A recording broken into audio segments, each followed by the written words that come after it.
السلام علیکم علامہ صاحب، یہ بتائیں کہ 10 محرم کا روزہ رکھنا چاہیے کہ نہیں؟ وعلیکم السلام ورحمۃ اللہ وبرکاتہ۔ الحمد للہ رب العالمین وصلی اللہ علی محمد وآلہ الطیبین الطاہرین المعصومین لعنت اللہ علی قوم الظالمین۔ دیکھیں جی، 10 محرم کے روزے کے حوالے سے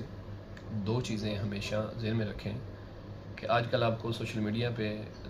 بہت ساری چیزیں ایسی ملیں گی کہ جو اصلاً اسلام کے ساتھ اس کا دور دور کا کوئی تعلق نہیں ہے۔ سوشل میڈیا پہ آپ کو ایک جو دین ہے وہ ملے گا جو رسول اسلام کا ہے، اور ایک وہ ملے گا جو بنو امیہ کا ہے۔ روایات سے یہ بات ثابت ہے کہ رسول اسلام صلی اللہ تعالیٰ علیہ وآلہ وسلم نے 10 محرم کے دن کو بابرکت دن قرار نہیں دیا، جبکہ بنو امیہ نے 10 محرم کے دن کو بابرکت قرار دیا ہے۔ کچھ مسلمان یہ کہتے ہیں جی کہ رسول خدا نے 10 محرم کے روزہ رکھنے کا حکم دیا ہے۔ اب سوال یہ ہے کہ رسول اسلام نے اگر 10 محرم کے روزہ رکھنے کا حکم دیا ہوتا تو پھر امام حسین علیہ السلام اور آپ کے اصحاب 10 محرم پانی کا سوال کرتے یا روزہ رکھتے؟ تو یہ ایک من گھڑت اور جھوٹی روایت رسول اسلام کی طرف منسوب کی جاتی ہے۔ یہ سارا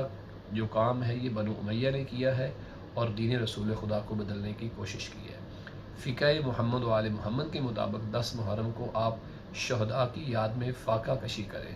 اپنے آپ کو کچھ دیر پیاسا رکھیں،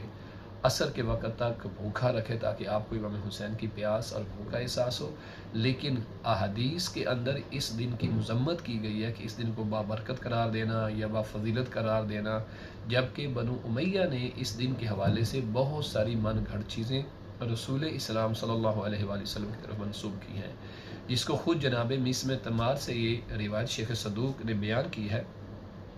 کہ جناب مسم تمار نے بتایا تھا کہ یہ امت 10 محرم کے دن کو نواسہ رسول فرزند علی بطول کو قتل کرے گی، اور جناب مسم تمار نے فرمایا کہ مجھے اس بات پہ آگاہی امیر المومنین نے دی ہے،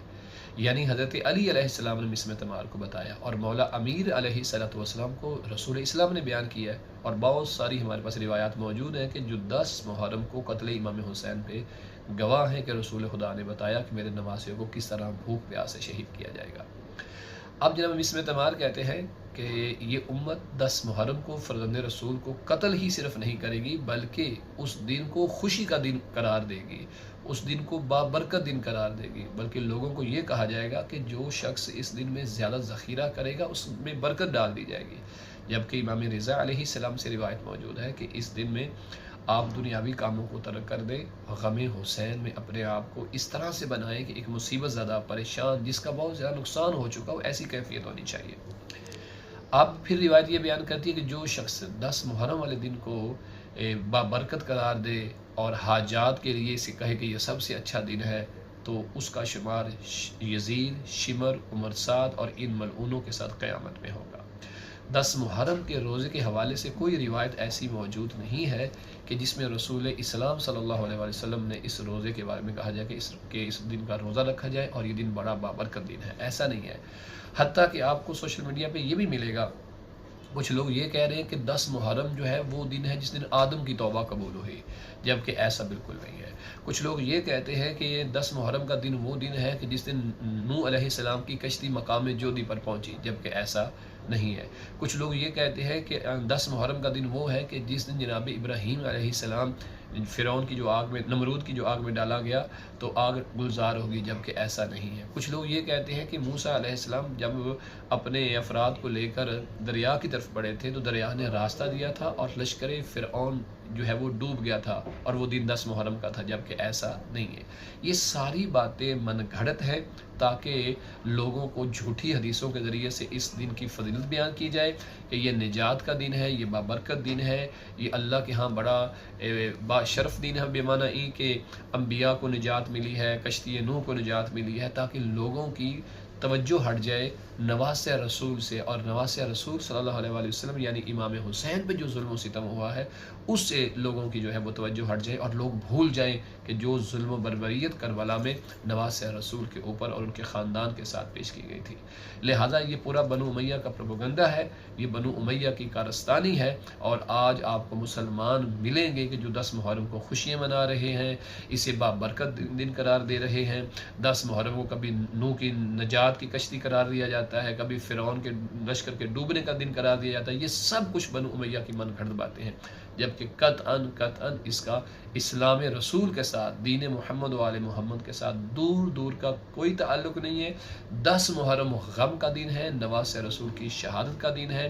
شہیدوں کو پیاسا ذبح اس دن کیا گیا تھا جو کہ نبی کی آل سے تھے. اور جیسے امام رضا علیہ السلام کی حدیث مبارکہ موجود ہے کہ اے ابن شبیب، اگر تمہیں رونا ہی پڑے کسی غریب پر تو پھر میرے دادا حسین پہ رونا. اور میرے دادا حسین کے ساتھ